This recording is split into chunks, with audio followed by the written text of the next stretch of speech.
masuk ke masalah, saya sudah jelaskan ya waktu itu ya, bagaimana julukan Al-Amin kan muncul ya. Yang jelas Nabi SAW pada saat itu beliau memiliki strategi perdagangan yang sangat luar biasa, karena beliau berdagang, mengambil barang dari orang lain, menyelesaikannya dengan cash walaupun sedikit, kemudian beliau berkeliling untuk membagikan barang-barang dagangannya. Dan karena beliau jujur, apapun yang ditanya tentang produk tersebut, maka beliau selalu menjawabnya. Dan itu tentu setelah Islam, ada sabda Nabi SAW, setelah masa penobatan kenabian, ada nanti beliau menyampaikan hadis Nabi hadis beliau yang berbunyi SAW, ya, siapa yang transparan dan terbuka dalam transaksinya, maka Allah akan berkahi transaksi keduanya. Allah akan memberkahi transaksi keduanya. Jadi tidak boleh teman-teman sekalian kalau kita jual mobil kemudian pernah tabrakan kita mengatakan tidak pernah, menutupi aibnya. Ini malah Allah SWT tidak berkahi atau bahkan tidak jadi. Iya pernah tabrakan tapi saya sudah masukkan di bengkel, silakan dilihat misal. Ini salah satu hal yang sangat dijaga oleh Nabi SAW dalam perniagaan begitu.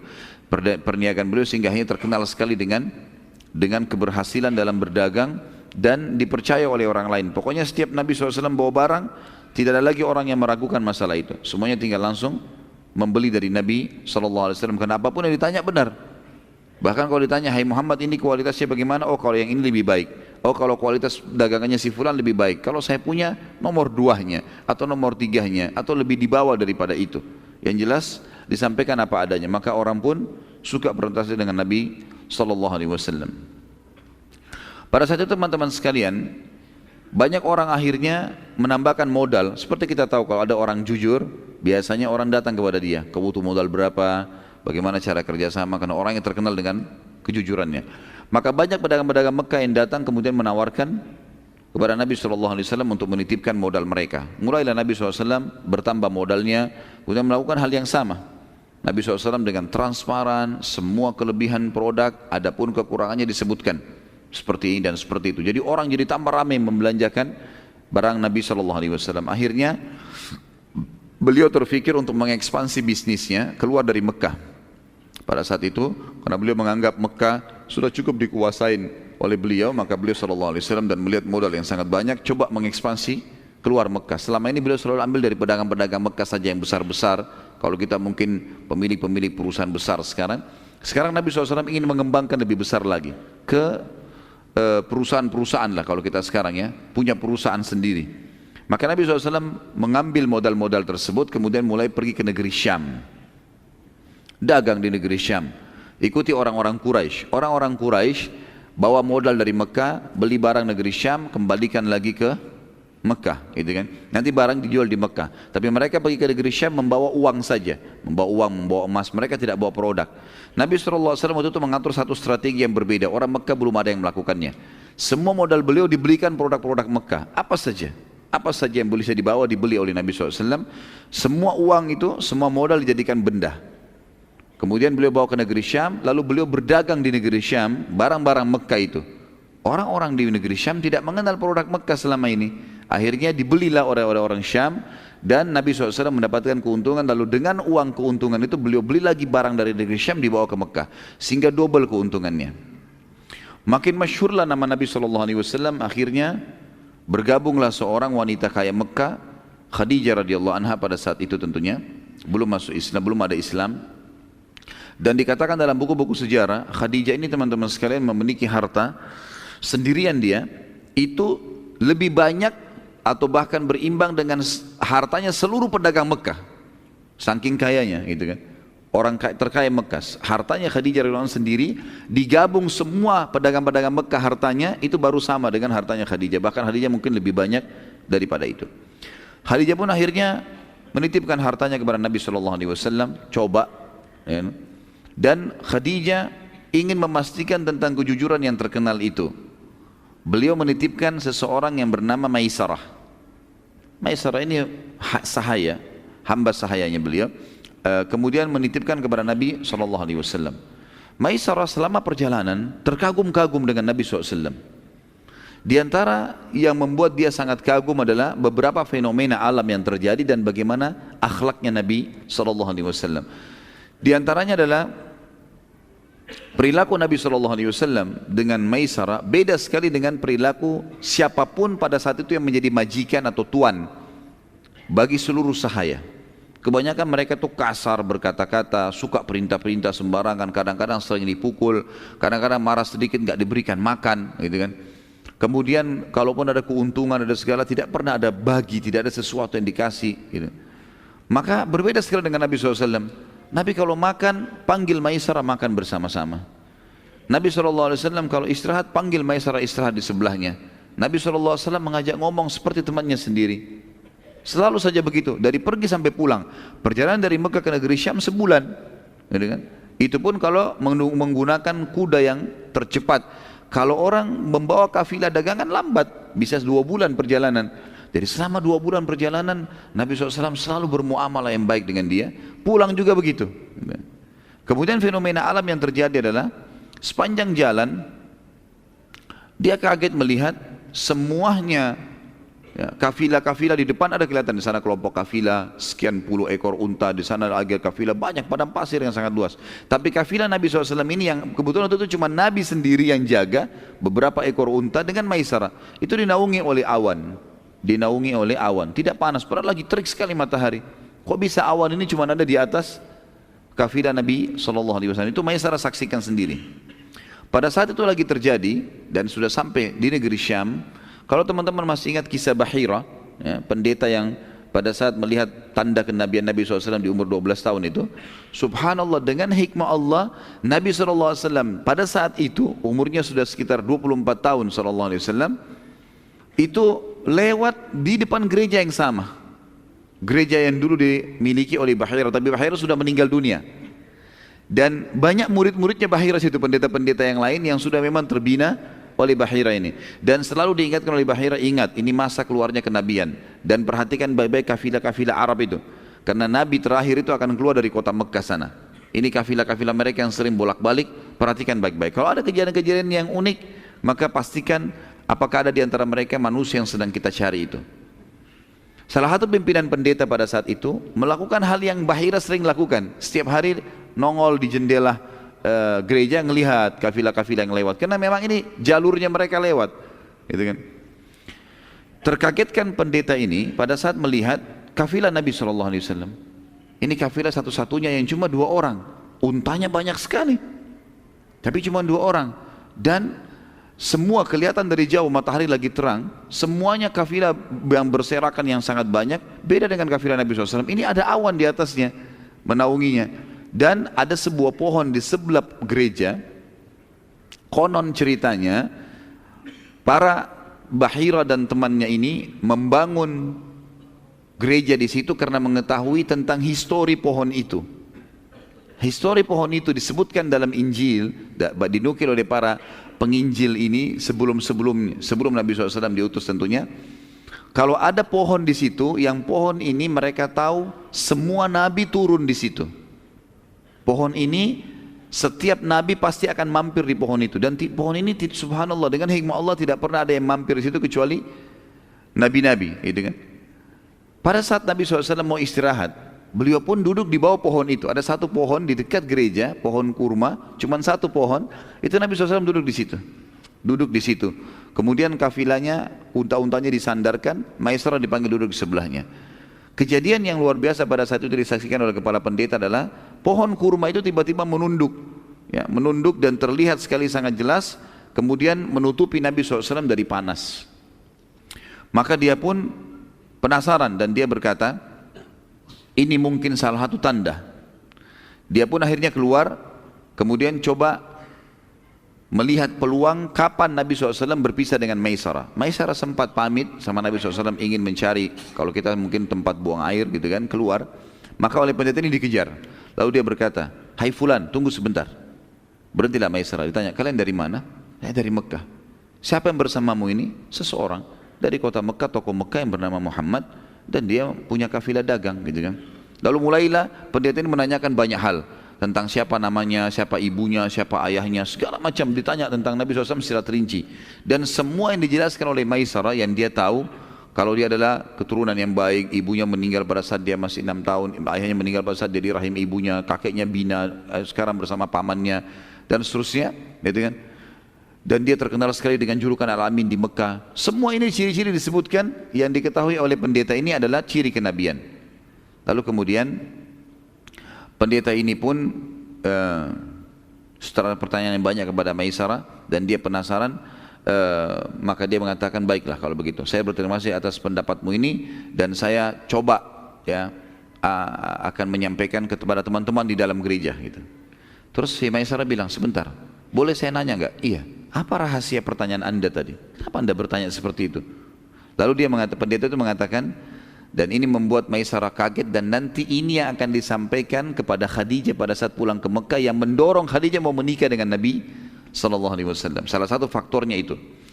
Maka dia mengatakan, ketahuilah wahai anak muda, karena Maisarah masih muda, masih belasan tahun berumur seperti ini, di bawah sedikit dari Nabi SAW. Ketahuilah, menurut keyakinan kami dan apa yang kami dapatkan dalam Injil, tidak ada yang turun di bawah pohon ini kecuali seorang nabi, kecuali seorang nabi. Maka ketahuilah yang sedang bersamamu sekarang adalah nabi yang sedang ditunggu, nabi yang sedang ditunggu.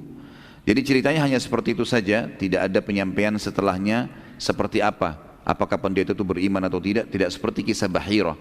Kalau Bahirah memang dia sudah berazam, bertekad kalau memang Nabi SAW di masa kenabian dia masih hidup, dia mau beriman. Tapi pendeta ini tidak, dia kembali ke gerejanya, kemudian buku-buku sejarah menceritakan atau memutus sampai situ kisahnya, dan Nabi SAW sudah langsung pergi ke negeri Syam. Saat tiba di negeri Syam, teman-teman sekalian, Maisarah bertambah kagum lagi pada saat melihat bagaimana Nabi SAW bermuamalah dan berperilaku dengan para penduduk negeri Syam.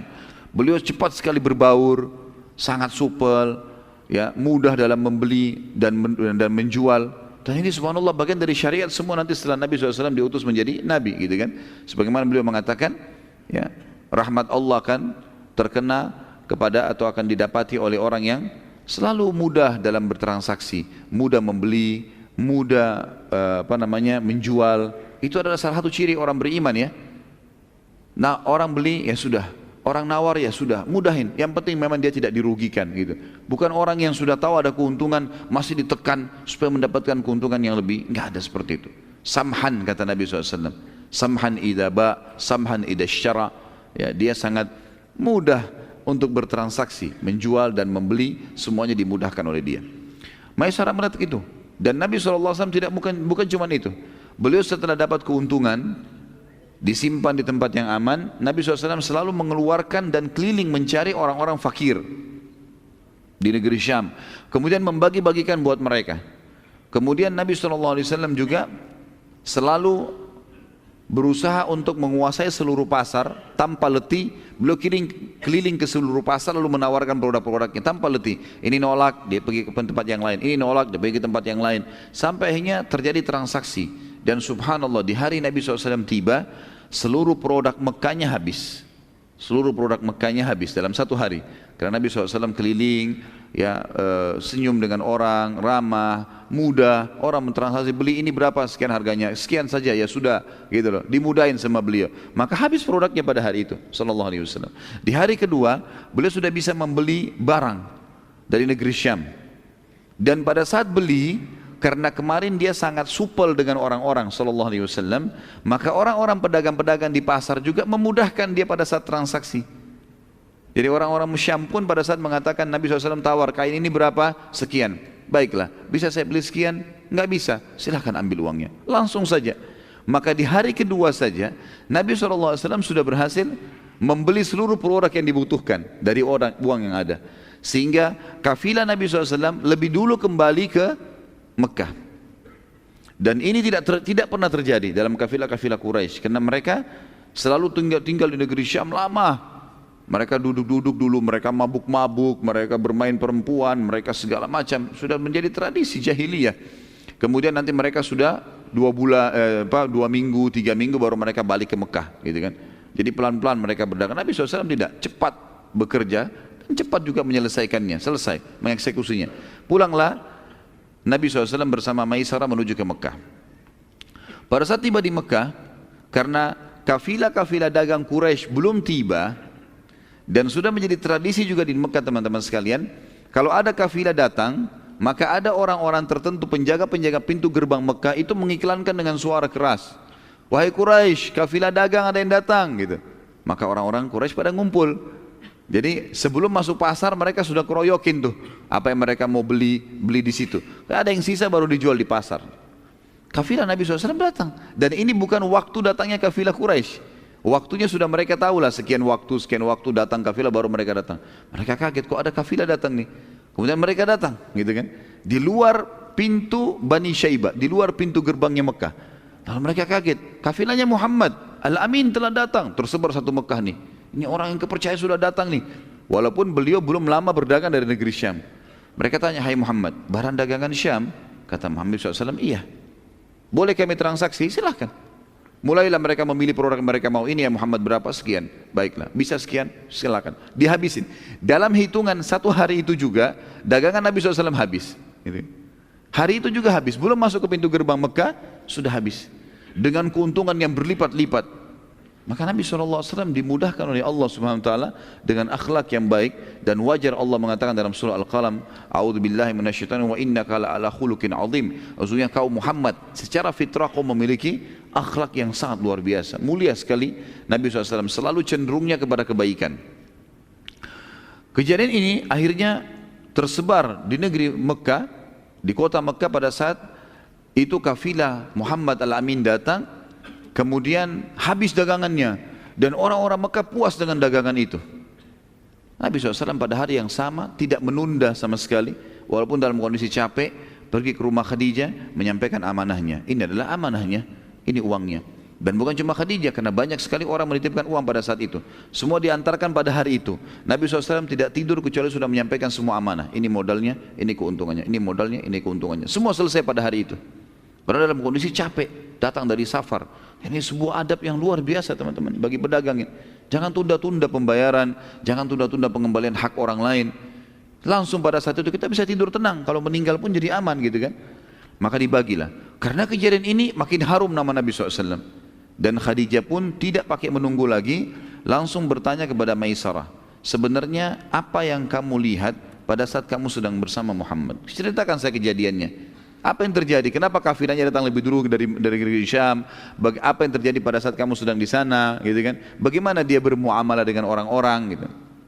Maka pada saat itu Maisarah menceritakan semua apa yang dia lihat, dari kasus jalan ada naungan awan, dari kasus pohon yang nunduk, dari kasus pertanyaan pendeta, dari kasus Nabi SAW sudah membeli barang-barang dari Mekah kemudian menjualnya di negeri Syam, dan bagaimana dia bermuamalah dengan sangat mudah, bertransaksi, kemudian dalam satu hari habis semua produknya, hari kedua dia sudah beli produk lagi, kemudian beliau juga segera pulang ke Mekah. Lalu kemudian di pintu gerbang Bani Syaibah sudah diperebutkan oleh masyarakat Mekah, dan mereka puas semua dengan harganya, dan pada hari yang sama sudah dibagikan keuntungannya. Maka pada saat itu perlu digarisbawahi teman-teman, bahwasanya Khadijah radhiyallahu anha ini walaupun pada saat itu berumur 40 tahun tapi terkenal sekali dengan kecantikannya. Dan ini mungkin sudah menjadi sesuatu yang fitrah ya. Kalau seseorang yang berlimpah hartanya, maka segala kebutuhan terpenuhi, itu berpengaruh kepada masalah terlihat tertua atau tidak. Karena orang biasa kalau punya beban hukum, beban masalah ekonomi, masalah-masalah yang dihadapin, kadang-kadang berpengaruh kepada raut wajah. Ya, seperti itulah kurang lebih rasionalnya, gitu ya. Maka Khadijah terkenal sekali dengan kecantikannya dan selalu dilamar oleh banyak orang Mekah, walaupun beliau sudah menjadi janda pada saat itu. Dan orang-orang yang ditolak ini terkenal. Si fulan melamar Khadijah, ditolak, tersebar beritanya. Khadijah nolak, tidak mau, karena punya kecantikan, punya kekayaan. Ini orang terkaya di Mekah. Baru pertama kali pada saat itu Khadijah yang meminta, meminta kepada Nabi SAW untuk menikahinya. Dan ini belum pernah terjadi. Khadijah selalu menolak lamaran orang gitu. Maka Khadijah berkata kepada Maisarah pada saat itu, setelah menceritakan, saya akan berbicara sesuatu nanti dengan orang yang akan menyambung lidah saya kepada Muhammad. Cuma bahasa begitulah kurang lebih. Jadi karena Maisarah seorang laki-laki, Khadijah tidak berbicara masalah pernikahan. Lalu Khadijah pun mencari siapa kira-kira orang yang paling pantas untuk diajak ngomong. Ditemukanlah seorang sahabatnya bernama Nafisa. Nafisah sahabat dekatnya Khadijah. Lalu berkata Khadijah, wahai Nafisah, apa kamu sudah tahu cerita tentang Muhammad? Oh belum, kata Nafisah. Kata Khadijah, ceritanya begini loh. Begini, diceritain semua panjang lebar yang Maisarah cerita. Lalu Nafisah juga kaget. Seperti itu kah Khadijah? Dia bilang iya. Dan saya punya niat sesuatu yang saya ingin kamu yang menyampaikannya. Kata Nafisah, apa itu? Saya ingin agar engkau menyampaikan kepada Muhammad untuk melamarku. Kata Nafisah, selama ini kau nolak tokoh-tokoh Mekah yang kaya raya, sekarang kau minta Muhammad untuk melamarmu? Artinya Nabi SAW memang waktu itu pedagang, tapi bukan sekelas levelnya orang-orang nomor satunya Mekah yang melamar Khadijah kemudian ditolak, gitu kan? Maka pada saat itu kata Khadijah, iya, saya bersedia kalau Muhammad mau menjadi suami saya. Maka Nafisah pun tidak menunda, mengatakan urusan saya akan pergi. Maka waktu itu Nafisah pun mendatangi rumah Nabi SAW, kemudian menemuinya di depan ada keluarga-keluarga pada saat itu. Di antaranya tentu ada Abu Talib pamannya, kemudian ada sepupu-sepupunya gitu kan. Lalu Nafisah mengatakan, wahai Muhammad, mengapa engkau belum menikah? Kata Nabi SAW, belum cukup bekal. Ini biasanya kalau dalam terjemahan bahasa Indonesia begitu ya, kalau bahasa Arab itu minkillati dzatiyat. Orang Arab biasa begitu. Bisa saja dia mengatakan, saya belum punya rumah, karena masih numpang sama pamannya memang pada saat itu. Itu kan masih tinggal sama Abu Talib. Kemudian usaha saya masih baru mulai, ya nantilah kalau sudah mantap semua sudah mapan baru saya menikah. Lalu kata Nafisah, ya, wahai Muhammad, mengapa engkau tidak menikah dengan wanita yang berkumpul semua pada dirinya hal yang kau butuhkan? Kecantikan, jalur nasab, ya, kekayaan, kepintaran, gitu kan, kedudukan, semua ada. Kata Nabi SAW, siapa yang kau maksudkan? Kata Nafisah, Khadijah binti Khuwailid, gitu kan? Khadijah binti Khuwailid. Lalu kata Nabi SAW, bagaimana bisa Khadijah? Mali wal Khadijah, kata Nabi SAW. Bagaimana saya dengan Khadijah? Mustahil lah itu terjadi. Karena Khadijah siapa?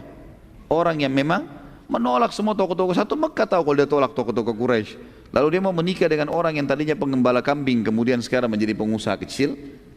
Kata Nafisah, itu urusan saya. Yang penting kamu setuju dulu, gitu kan?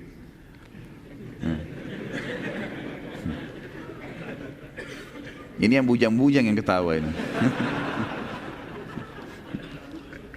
Maka pada saat itu pun Nafisah kembali kepada Khadijah mengatakan, oleh Khadijah, sudah selesai urusannya. Apa yang selesai? Muhammad sudah setuju, gitu kan? Kata Khadijah, baik kalau begitu, jangan ditunda, gitu kan? Maka Nafisah kembali lagi ke Nabi SAW mengatakan, wahai Muhammad, sudah selesai urusannya. Apa yang sudah selesai? Khadijah sudah setuju, gitu kan? Sudah selesai urusannya. Kapan kita bertemu? Bertemu. Dipanggillah Abu Talib, paman Nabi SAW, menghadap ke rumahnya Khadijah. Dan Khadijah itu ditemanin oleh, ada yang mengatakan yang temanin, waktu itu Nabi SAW dikatakan ditemani oleh pamannya Abu Talib dan Hamzah. Tentu ini sebelum bicara masalah Islam ya. Kemudian dari pihak Khadijah ayahnya sendiri Khuwailid, dan ada yang mengatakan ditemani juga oleh sepupunya Waraqah bin Naufal, ya, pendeta Nasrani nanti yang akan mengakui kenabian Nabi SAW di masa penerimaan wahyu, Iqra bismi rabbikal ladzi khalaq. Baik, pada saat itu terjadilah kesepakatan dan akhirnya menikahlah Nabi SAW dengan Khadijah. Dan pada saat itu maharnya Nabi SAW yang diberikan adalah 20 ekor unta. Ya, jadi satu ekor unta itu sekarang sudah berapa harganya? Ratusan juta, gitu kan? Apalagi ya sampai 20 ekor unta. Dan ini bantahan yang sangat jelas kepada para orientalis yang mengatakan Muhammad sengaja menikah dengan orang kaya karena dia ingin membiayai hidupnya. Dan ini tidak benar sama sekali. Salah sekali ini.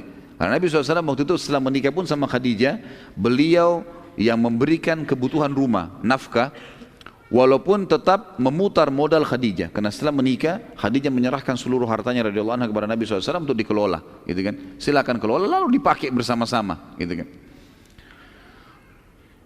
Nabi SAW pada saat itu teman-teman sekalian menikah dengan Khadijah tentunya itu berumur 25 tahun dan Khadijah 40 tahun. Dan ini juga sekaligus bantahan yang mengatakan bahwasanya Nabi Muhammad itu, kata orang-orang orientalis ya, dan ini dikembangkan oleh para orang-orang liberal sekarang. Kalau Nabi SAW itu menikah lebih dari satu wanita sampai memiliki beberapa orang wanita, itu karena hawa nafsu. Ini pemahaman yang fatal sekali salah. Kenapa? Karena Nabi SAW pada saat menikah dengan Khadijah, sampai Khadijah meninggal Nabi SAW tidak poligami. Beliau sendirian. Padahal pada saat itu Nabi SAW mampu untuk menikah lagi. Sebagaimana kita akan lihat nanti, fase penobatan Nabi itu di masa beliau masih berumah tangga dengan Khadijah. Dan bisa saja beliau menikah pada saat itu. Tapi Nabi SAW tidak melakukannya. Dan dalam kondisi Nabi 25 tahun untuk menikah, Khadijah 40 tahun. Gitu kan. Jadi jelas sekali terbantahkan, tidak ada hubungannya dengan hawa nafsu ini. Dan kita lihat Nabi SAW menikah setelah meninggalnya Khadijah. Ya, setelah meninggal Khadijah, barulah masuk wahyu turun menyuruh Nabi SAW untuk mengizinkan Nabi menikah dengan Saudah binti Zam'ah. Kemudian baru menikah dengan Aisyah. Kemudian baru datanglah wanita-wanita yang lain. Setelah itu yang dinikahi Nabi SAW, itu pun wahyu dari langit. Bukan keinginan Nabi SAW. Karena perilaku Nabi, perkataan Nabi semua dikontrol oleh wahyu. Gitu kan? Wa ma yantiqu 'anil hawa in huwa illa wahyu yuha. Jadi perilaku dan keputusan Nabi SAW itu dikontrol oleh wahyu. Dan Nabi SAW mengatakan, sesungguhnya aku dinikahkan. Maksudnya Allah perintahkan untuk menikahi dengan wanita-wanita ahli surga. Artinya yang sudah menjadi istri Nabi SAW adalah wanita ahli surga. Dijamin oleh Allah Subhanahu wa ta'ala. Dan kita tahu dari seluruh istri Nabi SAW semuanya janda. Kecuali Aisyah radhiyallahu anhu najma'in. Aisyah saja yang perawan, yang lainnya janda. Kalau Nabi SAW mau nikah dengan perawan, tidak ada yang nolak. Waktu Nabi SAW mau melamarkan Usama bin Zaid, ya, anaknya Zaid bin Harithah, kepada seorang wanita yang terkenal dengan kecantikannya di Madinah, orang tuanya perempuan ini mengira Nabi SAW yang melamar. Sampai mereka mengatakan, kalau Rasulullah SAW pintu rumah kami terbuka, mau jadi istri berapapun tidak ada masalah. Tapi akhirnya mengatakan, enggak, ini perintah Nabi SAW untuk menikahkan dengan Usama bin Zaid. Lalu ditanyalah kepada anaknya mengatakan, kalau perintah Nabi SAW saya akan patuh. Lalu menikahlah Usama dengan anak perempuan itu. Jadi Nabi SAW bisa menikah dengan perawan semuanya, kalau Nabi SAW mau. Berarti tidak ada hubungannya sama hawa nafsu. Ada pernikahan Nabi SAW teman-teman kadang-kadang karena ingin mengangkat kedudukannya para sahabat. Seperti misalnya beliau menikah dengan Aisyah, dengan Hafsah, radhiyallahu anhu ajma'in, ini untuk mengangkat kedudukannya Abu Bakar sama Umar, dan menjalin persahabatan yang bagus gitu. Dan ini hal yang kadang-kadang hilang di antara kaum muslimin ya. Ini sunnah Nabi SAW teman-teman sekalian. Bahwasanya kita menawarkan anak kita menikah dengan sahabat kita. Karena itu kalau sahabat itu adalah orang yang baik karena keimanannya, ini adalah contoh yang dilakukan oleh Abu Bakar dan Umar yang akhirnya menjalin hubungan persaudaraan dengan Nabi SAW karena menikahnya anak mereka. Terkadang Nabi SAW menikah demi untuk mengislamkan suku. Seperti misalnya pada saat beliau menikah dengan Juwairiyah binti Harith radhiyallahu anha. Pada saat suku ini diserang, gitu kan, Bani Mustalik namanya, diserang oleh Nabi SAW. Nanti akan kita bahas masalah peperangan itu ya. Pada saat Nabi SAW menyerang Bani Mustalik dan menang, semuanya karena mereka melawan pada saat itu, dikalahkan, semuanya jadi tawanan. Juwairiyah binti Harith ini radhiyallahu anha menjadi bagian dari tawanan Nabi SAW. Maka Nabi SAW tawarkan, hai Juwairiyah, mau enggak kamu masuk Islam? Saya bebaskan kamu dari keterbudakan. Kata Juwairiyah, tentu. Asyhadu an la ilaha illallah wa anna Muhammad Rasulullah. Kata Nabi SAW, kenapa tiba-tiba kau mau masuk Islam nih? Kata Juwairiyah, sebelum anda datang wahai Rasulullah, saya melihat ada cahaya dari Madinah masuk ke kamar saya, dan saya menampilkan itu adalah anda yang datang. Maka saya menerima ini. Kata Nabi SAW, kalau begitu saya ya menerima keislamanmu dan juga menerima sebagai istri. Menikahlah Nabi SAW. Pada saat itu, karena masuk Islamnya Juwairiyah dan dia adalah anaknya Harith. Harith ini kepala suku Bani Mustalik. Melihat kejadian pernikahan Nabi SAW yang resmi dengan Juwairiyah ini, seluruh sahabat melepaskan Bani Mustalik, tawanan. Sudah, karena ini adalah Nabi menikahi anak kepala suku kalian, kami bebasin kalian. Tidak ada tawanan sama sekali. Gara-gara itu teman-teman masuk Islam orang-orang, gitu kan. Jadi memang ada maslahat di situ. Bukan cuma sekedar, tidak ada hubungannya dengan hawa nafsu nih. Dan memang subhanallah saya temukan teman-teman orang yang melakukan poligami dengan tujuan hawa nafsu ini hancur ini. Hanya untuk berbangga-bangga, iya. Kalau dia mengatakan saya punya istri dua, saya punya istri begini, itu tidak akan bertahan lama. Dan tidak ada sesuatu yang mau dibanggakan. Orang yang melakukan poligami teman-teman menambah ekstra sesuatu, ekstra tenaga, ekstra duit, ekstra waktu, ekstra semua. Bukan cuma pikiran masalah biologisnya gitu kan.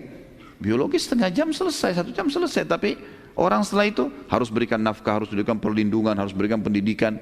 Ini semua yang harus difahami gitu kan. Jadi Nabi SAW tidak ada hubungannya sama sekali dengan masalah, dengan hawa nafsu ini. Karena dari mayoritas kehidupan kita, biologis adalah salah satu substansial kecilnya saja. Kehidupan luas sekali gitu kan. Seperti contoh juga Nabi SAW menikah karena merasa kesian dan mau membantu. Menikahnya Nabi SAW dengan Ummu Salamah radhiyallahu anha. Ummu Salamah lebih tua dari Nabi SAW. Dan memang di akhir-akhir hidup beliau, beliau tidak bisa melayani Nabi SAW dari sisi biologis. Sampai beliau menghibahkan malamnya kepada Aisyah radhiyallahu anhum ajma'in. Ya. Jadi banyak sekali hukum-hukum di sini. Di antaranya juga Nabi SAW menikah untuk menjelaskan hukum syar'i. Seperti menikahnya Nabi SAW dengan Zainab binti Jahash, mantan istrinya Zaid bin Harithah. Dan ini subhanallah, saya lihat ada satu cuplikan orang yang murtad dari Islam, entah dari mana manusia ini gitu kan, orang Indonesia. Kemudian dia mengatakan saya adalah dulu orang yang fanatik dengan Islam, apa segala, buktinya anak saya namakan dengan nama-nama Islam. Kemudian saya tidak temukan kebenaran lah dan segala macam hal. Lalu dia menuduh-nuduh Nabi SAW. Kalau Nabi SAW itu melanggar semua apa yang dia ucapkan. Seperti misalnya umatnya boleh menikah 4, kemudian dia menikah lebih daripada itu. Dan ini orang yang tidak faham hukum syar'i. Khusus berhubungan dengan Nabi SAW ada namanya khususiyatun Nabi SAW. Ada memang hal yang khusus buat beliau. Menikahnya tidak terbatas seperti umatnya memang. Nabi SAW memang begitu. Beliau punya puasa wisol namanya, puasa yang bersambung kan. Yang Nabi SAW tiap hari, kalau beliau puasa, misalnya hari ini, sambung besok. Nanti kalau maghrib beliau masih kuat, beliau sambung lagi hari ketiga. Waktu Abdullah bin Umar radhiyallahu anhu ingin mencontoh itu, kata Nabi SAW tidak bisa. Kalau kau Ibnu Umar mau puasa, maksimal sehari puasa, sehari berbuka puasa. Ini khusus untuk Nabi SAW memang. Penerimaan wahyu khusus untuk Nabi SAW memang. Itu kan?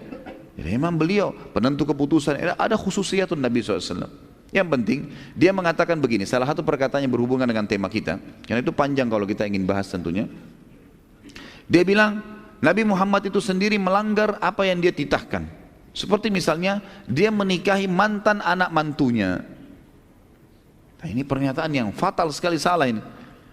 Dia bilang menikahi Zainab binti Jahash, mantan anak mantunya. Dari mana anak mantu Nabi ini? Suami Zainab binti Jahash, Zaid bin Harithah, bukan anaknya Nabi ya. Hamba sahaya Nabi yang dibebaskan. Pernah ternisbatkan namanya Zaid bin Harithah menjadi Zaid bin Muhammad karena waktu itu Nabi SAW, nanti akan kita ceritakan kisahnya itu ke depannya, itu pernah Harithah datang lalu mencari tahu mana anaknya, keliling, karena Harithah adalah orang yang terkenal di sukunya. Kemudian dia pun keliling mencari, waktu terjadi peperangan antara suku dia dengan suku yang lain, dikalahkan sukunya Harithah ini, kemudian ditawanlah semuanya termasuk Zaid ini. Dijuallah Zaid dari pasar ke pasar sampai di pasar Mekah. Khadijah beli, waktu sudah menikah dengan Nabi SAW Khadijah, lalu kemudian Zaid bin Harithah dihadiahkan oleh Khadijah untuk Nabi SAW. Lalu Harithah datang ke Mekah, nyari tahu informasi anaknya mana nih. Dia dengar anaknya ada di salah satu toko Mekah. Datanglah dia ke Mekah setelah menikah Nabi SAW dengan Khadijah. Lalu dia mengatakan, hai Muhammad, Zaid ini bukan budak, bukan sahaya. Ceritanya gini, suku saya sama satu suku pernah berperang, kami kalah, lalu kami dijadikan sahaya, gitu kan? Dijual belikan. Jadi Zaid ini orang bebas. Saya ingin tebus, berapa kau minta bayaran, saya akan bayar. Kata Nabi SAW, tidak usah tebus apa-apa. Supaya bijaksana, kata Nabi, tanya aja Zaid. Zaid ini maunya ikut saya atau ikut anda? Gitu. Kalau dia mau pilih anda sebagai orang tuanya, silahkan, ambil saja, nggak usah bayar apa-apa, bebas Zaid. Kata Harithah, luar biasa ini. Akhlak yang luar biasa, dia bilang bijaksana sekali. Baiklah, saya temuin Zaid. Ditemuin Zaid. Lalu ayahnya Harithah kaget waktu dengar jawabannya Zaid. Gitu kan. Maka kata Harithah, hai Zaid, kau tahu saya adalah ayahmu. Dan Muhammad orang yang sangat bijaksana. Kau akan bebas dari keterbudakan hanya dengan ikrar perkataan mulutmu mengatakan saya memilih ayahku. Kau akan bebas, kau akan pulang, kau jadi anak kepala suku, menjadi penggantiku nanti. Jadi seperti diraja nanti. Apa kata Zaid? Saya tidak mungkin ayah memilih orang lain setelah Muhammad. Gak ada lagi. Orang ini mengalahkan ayah saya sudah. Gitu. Gak bisa, gitu kan? Maka yang terjadi, Harithah pun datang kepada Nabi SAW mengatakan, hai Muhammad, sungguh dia memilihmu, maka aku cuma titipkan supaya dia dijaga dengan baik. Nah semenjak itu namanya Zaid bin Harithah diganti menjadi Zaid bin Muhammad. Terkenal di Mekah pada saat itu diganti. Jadi kesannya kayak menjadi anak angkatnya Nabi, gitu kan? Sampai turun firman Allah yang melarang untuk menisbatkan Nabi, nama seseorang kepada Nabi. Yang bunyinya, a'udzubillahi maka Muhammadun aba ahadi min rijalikum walakin Rasulullah wa khataman nabiyyin. Muhammad bukanlah ayah seseorang di antara kalian, tapi dia adalah penutup para nabi dan rasul. Baru diubah kembali menjadi Zaid bin Harithah. Jadi Zaid bin Harithah ini bukan anaknya Nabi. Jelas ya? Nah, waktu Zaid bin Harithah mau menikah, oleh Nabi SAW diisyaratkan, atau Zainab binti Jahash mau menikah. Ini masih ada hubungan kerabat dengan Nabi SAW. Wanita mulia di Mekah, orang yang punya kedudukan sangat tinggi, gitu kan? Zaid bin Harithah mantan budak. Waktu Zainab mengatakan, ya Rasulullah saya mau nikah, tunjukkan saya laki-laki yang baik. Kata Nabi SAW, menikah dengan Zaid. Zainab pertama berat. Artinya masih ada secara kejiwaan. Dia tokoh Mekah, terkenal dengan kedudukannya, lalu menikah dengan orang sembarangan. Dalam bahasa tanda kutip di sini. Maka Nabi SAW mengatakan itu pilihan yang terbaik. Akhirnya Zainab pun menikah dengan Zaid. Berjalan waktu ternyata kejiwaan Zainab terganggu. Jadi tetap saja dia mengatakan setelah itu, ya Rasulullah, saya setiap kali lihat Zaid, yang saya bayangkan sahayanya dulu. Saya jadi berat untuk itu. Selalu merasa kalau mau disentuh sama dia jadi masalah nih. Kejiwaan saya gimana? Kata Nabi SAW, sabarlah, bertakwa kepada Allah. Gunakan keimanan. Tapi berkecamuk terus. Sampai akhirnya sering cekcok antara Zainab sama Zaid. Akhirnya terakhir Zaid pun dia menyampaikan kepada Nabi SAW, ya Rasulullah kayaknya sudah tidak bisa dipertahankan. Baik, kalau tidak bisa dipertahankan, berpisahlah. Waktu berpisah, Allah SWT turunkan firman-Nya yang menekankan kalau kami setelah Zaid selesai dari urusannya dengan istrinya, kami menikahkan. Kami menikahkan kaum Muhammad sama mantan istrinya, sama Zainab itu, agar jelas bagi orang-orang beriman, ya, kalau mantan istrinya anak angkat atau orang yang numpang di rumah itu bukan mahram. Hukum syar'i di sini, ya kan? Saya mengambil soal ini contoh saja, anak laki-laki saya ambil dari tempat anak yatim, kemudian saya besarkan di rumah saya, tumbuh besar dan seterusnya, sampai menikah saya nikahkan. Kemudian satu waktu dia menikah, cerai dengan istrinya. Istrinya itu bukan mahram saya, memang bukan, karena ini cuma anak yang tinggal di rumah saya, bukan anak kandung, gitu kan? Jadi ada hukum syar'i sama dengan istri paman. Istri paman itu yang sering kita bilang Indonesia tante itu bukan mahram ya. Karena kalau cerai sama paman kita boleh nikah dengan dia. Kan gitu. Suami tante yang biasa di Indonesia dipukul rata semua dikatakan om, oke lah dipanggil om misalnya. Ya. Loh ya betul. Tapi itu bukan mahramnya ya. Bukan mahram. Jadi tidak boleh salaman memang. Hukum syar'i, karena kalau cerai sama tantenya, maka boleh nikah sama ponakannya si perempuan itu. Yang tidak boleh menggabungkan dalam poligami ponakan sama tante itu hukum syar'i, tapi bukan mahram tetap. Jelas ya? Nah, ini yang dibahasakan di sini. Jadi kadang-kadang Nabi SAW menikah memang untuk wahyu menyampaikan penjelasan hukum, seperti pernikahan Nabi SAW dengan Zainab binti Jahash radhiyallahu anha. Dan ini sudah jelas sekali dalam firman Allah surah An-Najm surah nomor 53 ayat 3 sampai ayat 4 yang Allah berfirman tadi saya sebutkan, a'udzubillahi minasyaitonir wa ma yantiqu 'anil hawa in huwa illa wahyun yuha. Muhammad ini tidak pernah mengucapkan Al-Qur'an menurut kemauan sendiri, termasuk kata para sebagian ulama tafsir adalah perilaku Nabi sallallahu alaihi wasallam dipandu oleh Al-Qur'an. Ucapannya itu, perilakunya itu tidak lain hanyalah wahyu yang diwahyukan kepadanya. Allah subhanahu wa ta'ala mengaruniakan Nabi SAW dari Khadijah, diberkahi pernikahannya sehingga dikaruniakan 6 orang anak, 2 laki-laki dan 4 perempuan. Laki-laki yang sudah jelas Qasim, makanya julukan Nabi SAW Abul Qasim. Dan Qasim meninggal, yang lebih kuat riwayat sebenarnya dikatakan masih kecil, tapi ada riwayat menjelaskan pada meninggal di umur dia sudah bisa menunggangi kuda, dan itu di zaman dulu sekitar umur 7 sampai 8 tahun. Kemudian Abdullah menikah di umur sekitar 2 tahun ke bawah.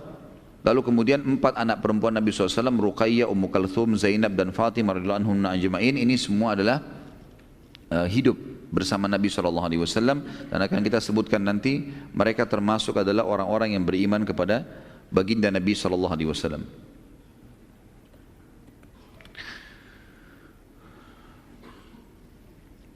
Sebagian orang ada yang keliru teman-teman dalam memahami poin mengenai nama anak Nabi SAW. Seperti misalnya mereka menambahkan mengatakan anak Nabi ada namanya Toha dan Tayyibah. Dan ini keliru teman-teman. Kenapa? Karena Toha dan Tayyibah adalah julukan untuk anak Nabi Abdullah. Jadi bukan anak lain. Makanya ahli sejarah Sunnah wal Jamaah sepakat mengatakan anak Nabi SAW cuma 2 laki-laki. Itu nanti ada anak yang lain dari Maria, Ibrahim, itu kan. Tapi itu nanti. Yang jelas fase Mekah ini adalah 2 anak laki-laki dan dua-duanya meninggal. Dan julukan Abdullah ini punya julukan Toba dan Tayyibah.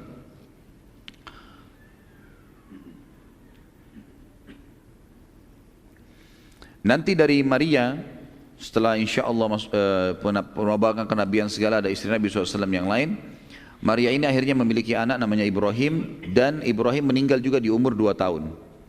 Maaf, belum 2 tahun, 1 tahun lebih, masih masa menyusui. Karena ada hadis Nabi SAW berbunyi mengatakan, sesungguhnya Allah memberi Ibrahim, anak ini yang baru meninggal, pengganti penyusu di surga. Ya, itu bahasa Nabi SAW tentang masalah itu. Tentu setelah menikahnya Nabi SAW dengan Khadijah, maka kedudukan beliau makin mulia. Ya. Dan sekarang Nabi SAW pindah dari fase kehidupan yang susah bersama Abu Talib tadi, sudah merasakan bagaimana kehidupan miskin, gitu kan? Bagaimana merasakan hidup kerja keras, gitu kan? Dan sekarang pindah ke fase kehidupan orang terkaya di Mekah. Jadi Nabi SAW sudah lalui semuanya nih. Hidup susah, hidup bekerja. Sekarang ini orang terkaya di Mekah yang menjadi istri beliau. Rumahnya sangat mewah, segala macam ada. Nabi SAW juga sudah melalui fase kehidupan itu.